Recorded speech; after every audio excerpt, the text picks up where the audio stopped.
Harvest Moon, also known as Story of Seasons. It's a franchise that, to be honest, I'm not all that familiar with, I admit. I knew of its existence from Peanut Butter Gamer's videos, and from that one Noggin video about gaming's biggest drunks, but that was pretty much it. A few years ago though, I finally tried Harvest Moon 64, and really liked it. I even made a cringe video that I still lose sleep over to this day. After that though, I didn't really explore much of the series, but I've been feeling tired of all the RPGs and action games I've been playing the past year, so why don't we switch it up and play another one of these games, and not just an ordinary one, but according to many, what is the best installment, Friends of Mineral Town. Originally a GBA game, but later remade for the Switch, PS4, PC, Xbox One, and Xbox Series. That has quite a few platforms to be released on, isn't it? Either way, let's check it out. And as a warning, this video won't quite be as thorough or good as most of my other ones, due to this being my first playthrough, and how unfamiliar I am with Harvest Moon. I did my best to look things up and listen to whatever people have to say, but there's probably a few things I got wrong. So just be patient with me, please. To begin, we make our own character, or at least choose between a couple of avatars. I didn't do anything crazy and just chose Pete, the main character, that makes their way to her old grandfather's farm after getting a letter. He's passed away, and now it's up to them to take care of the place. One detail I find odd is the flashback. Well, not the flashback itself, more so how the mayor says it's been 20 years since we've been here. Maybe it's been less time than that, he's just rounding up, otherwise Pete would be like close to 30, which, I mean, seems a little old for him. Now the classic grind sets in. Farming, talking to people, buying, selling, raising animals, and finding a partner. There are so many improvements made to farming here, absent from older games. You can see your energy meter, it's way easier to switch between items, you can save whenever you want, and you can walk over crops without killing them, which also makes it way easier to water the middle crop.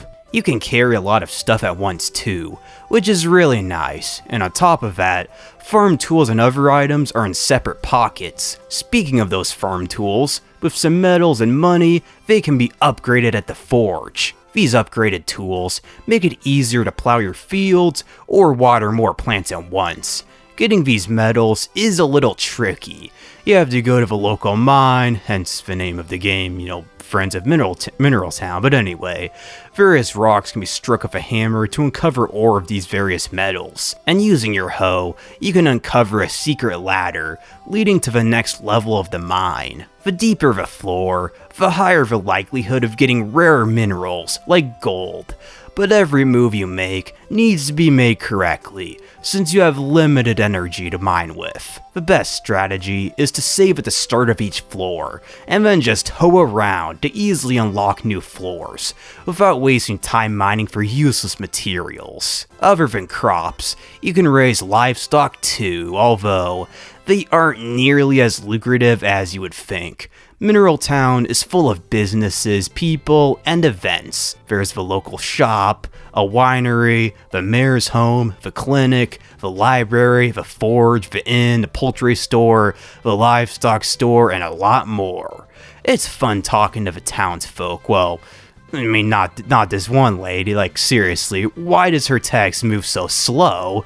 But anyway, the main goal of each Harvest Moon game is to get married, and this game has a lot of eligible marriage material, both male and female. Now, you might assume that you need to be playing as a girl to marry a dude, but no, surprisingly, for being a rural area, the most traditional parts of most countries, and this town in particular has a very strong belief in traditionalism, Mineral Town is actually pretty progressive. You can marry anyone, no matter your gender, and no one seems to have a problem with it. Although, To be honest, I actually didn't know about it until I read it on a forum, since no one really hits on you or anything until you have a high affection level with them. So I just didn't know about it until like right before making this video. For bachelors, there's Kai, Gray, Cliff, Rick, Brandon, the doctor, and this one guy, Huang, who is like an offensive stereotype in the original game. So you got quite the selection. And for bachelorettes, there's Ellie, Marie, or Mary, or Maria, or well, I think it's Marie, but I probably should have looked up how to pronounce these bachelorettes before I recorded. But anyway, you have Ran, Poppery, and my autocorrect called her Pot Poppery, Karen, and Jennifer. Now, to be honest, I'm not a girl, and I'm not gay, so, you know, I really don't give a shit about the bachelors, so I'm just gonna talk about the women. I mean, is anyone gonna object to that? I mean, this video is gonna get like 100 views at best, so let's just talk about the women. Firstly, there's Ran, the daughter of the local inn owner. She's energetic, upbeat, and bubbly. Next, we have Marie, a shy librarian. She's cute, reserved, and adorable, and I'm hoping right now that no one hears me recording this. I say that in a lot of videos, but I kind of hope that a lot more this time. After that, there's Karen. She's by far the hottest in terms of physical appearance. She's feisty, and unlike earlier games, she's not nearly as jerk-like. Poppery is like Ran, being upbeat, but she's a bit more immature. Ellie was who I married in Harvest Moon 64. She's very elegant, mature, and patient. And last of all is Jennifer, a new character added in this remake. She's a kooky hippie who believes in all this weird stuff. So unless you can drink her Kool-Aid, it's not gonna be a happy life pretending to believe what she does. So yeah, that's a no from me. What's weird is how many characters come from previous titles like Back to Nature 64. And then on top of that, their roles are a lot different. Like how Poppery was originally a flower shop girl, or how Ellie was a baker, or how Ren was a farm girl. It feels kind of weird getting used to their new roles. I think my biggest criticism of this game, and most newer SOS games, is the art style. It's not appealing to me in the slightest. Looking like something made for little girls, because obviously I have a tough appearance that I need to keep up. To be serious, most of the bachelors, and especially the bachelorettes, look way younger than they're supposed to be. Like, these are young adults in their 20s. Why does everyone look like they're 12? I really don't want to sound like, you know, one of those chronically online Redditors who thinks like every piece of media has like some kind of undertone, but it is a little creepy, I will admit. Disregarding that, it's time to woo the girls. In most Harvest Moon games, the most effective way to do so is to give them stuff. In some of the older games, you could just give them a million things a day, but here, you can only give them one thing a day. The most effective way to raise their heart level is with special events. Each character have specific events that take place when certain conditions are met. During them, you can learn a bit more about each person, and if you choose the right options, you can get a huge boost in their affection for you. A lot of these scenes are cute, but what I want to know is, why does it have to be so hard to get them to trigger? Usually, there's some special condition that has to be met, like it can't be raining, or it has to be a specific day or time, or season, or whatever, or else it's not gonna work. It's so annoying, especially if there's multiple of them, and you have to wait another day of the week and hope it doesn't rain that day. And holidays are the worst. Whenever a holiday takes place, every shop closes the whole day. Why? Can't the town stay open at least until the event takes place? Also, it's not like everyone attends anyway. This might be an unpopular opinion, but most of these holiday events just aren't fun, especially after the first time. And why does there have to be so many of them too? While we're at it, I should mention how time works. It's not like Animal Crossing, where it uses the console's internal clock and plays in real time. Rather, each day lasts for 20 or so minutes, and each hour lasts for around a minute or so. All the shops open and close at certain times. On top of that, there's a weekly and seasonal cycle too. On certain days of the week, some shops will be closed, or townfolk will break their routine to do other things. Things vary between seasons as well. Each have their own special crops that only grow during that part of the year, except for winter, where nothing can grow. Winter kind of sucks, to be frank, since there's not really all that much to do, just like in real life. A special mine does open up where gemstones can be collected and sold, but it's not nearly as fun as farming. Anyway, let's get back to getting married. When you reach a certain heart level of someone, you can go to the store to buy a special item, the preserved flower. It can be given to a marriage candidate, and then they'll begin dating you. But what's funny is that you can date pretty much everyone at the same time. I am not kidding on that. You can only marry one, but it's kind of funny that you can basically build your very own bisexual harem. Even more hilarious is the fact that no one ever gets mad at the player or even acknowledges the fact that they're dating anyone else. Whenever you talk to them, it's basically like you're only dating them. And after getting married to someone else, it's like you never dated them at all. It's like that one photo of like Joseph Stalin with all his buddies, and then as the years goes on and he has to purge them, they just disappear from the photo. I still felt pretty guilty at times, leading so many girls on, especially since most of them never dated anyone else before, which must make the heartbreak when I have to choose one of them all the more devastating.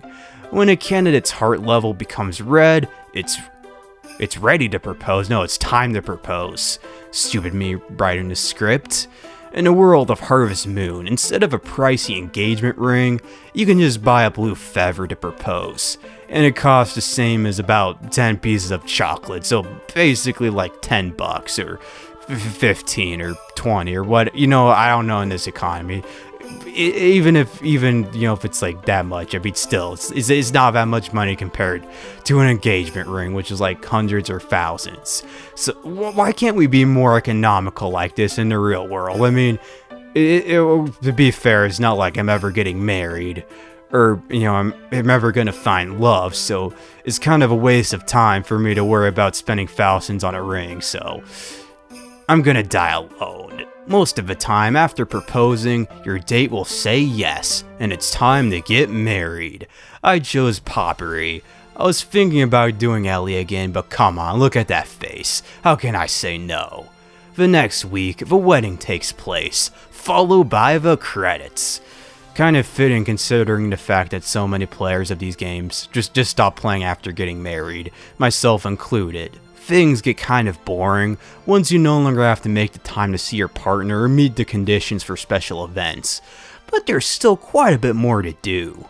For one, creating an heir. Not that this is that type of game. Sadly, no, I'm just kidding. It doesn't take long to knock your wife up. It only took me a few weeks, and once she's pregnant, not really all that much changes for a while, to be honest. Just be sure to give her stuff every once in a while, and don't stay up too late. Sometimes you get these bottles of wine called Van's Favorite. And then there's a shopkeeper who we talked about earlier. If you raise his affection, he'll allow you to sell stuff to him, and he'll buy these things for 50,000 gold. I had 5 or so I ended up with so much money that I did not have to farm anymore or really do anything, and then the game became really boring. Poor Potpourri though. She says pretty much every night that she isn't able to sleep because of being afraid of hurting the baby. So basically, she doesn't get any sleep for 9 months, which is probably worse for the baby in the long run, but I'm no doctor. When she finally does give birth, she is in immense pain, which sucks. Why does it have to be so hard to give birth? My 6 female viewers out there, you have my respect. when the baby is finally born, you do get to name it. I came this close to naming it Butts or something, but I couldn't bring myself to do so. So I named her Claire because, well, to be honest, at the moment, for some reason, that was like the only girl name I could think of. So, that's gonna be the story of my life if I ever become a father, which, is not gonna happen. And with the child born, I think I'll end this video off. This has been a really fun game. Excellent mechanics, great characters, and a lot of choices. However, it does start to get boring after you get married and get tons of money. The game becomes very repetitive. Still, I spent almost 40 hours in the game, which is the most I've spent in the game all year, even more than Fire Emblem or Earthbound. Overall, it's a great game, and I recommend you check it out. Be sure to like the video, subscribe, comment, check out my other content, all that shit. Anyway, I'll see you all later. Bye. Bye. Bye. Bye. Oh, also, no, you know what, never mind. Bye.